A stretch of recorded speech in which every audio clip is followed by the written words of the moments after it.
Ku munsi wa nyuma ruriko rumurikira ibikorwa by'iterambere mu ntara ya Bururi, urumuri rw'amahoro rwatanguye kumurikira ibikorwa byo gusasa ibeto mu birasi by'ishure shingiro byo ku mutumba Kinwa muri komine Songa.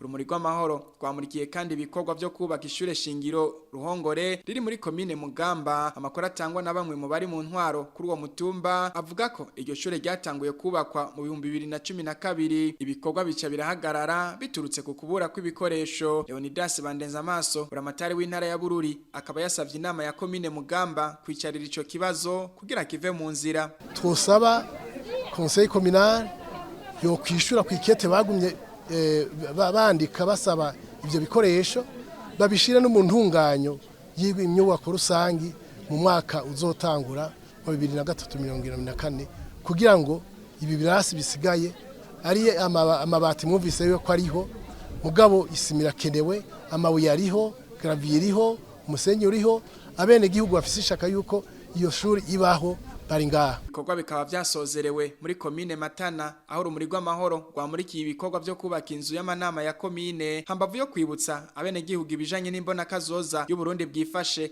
mu mwaka w'2040. Epipode Baranyikwa arongoye ishiramwe ry'intwara rumuri yahamagariye abava muri ayo makomine gukingira isindimwa akaba yanatanze n'izindi mpanuro. Umugambi wa leta nuko uburimyi butera imbere n'ubworozi kugira ngo umwene gihugu agire icyo yifashije arime yimbure kandi yimbure neza.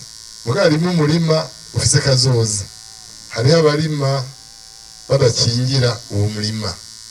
Impanuro rero nuko twokingira imirima yacu kugira ngo tugire imirima ifise kazoza izodutunga ibihe n'ibihe biri imbere. Niba babwira ko hageze gutera ibiti aha niba babwira ko hageze guca umukobeko izi ndongozi muri kumwe mu bikore n'umutima bikunze kuko biteba bikabagarukako bikagaruka kuri wa mwimbu mwifuza kugira ngo tube igihugu cifashe.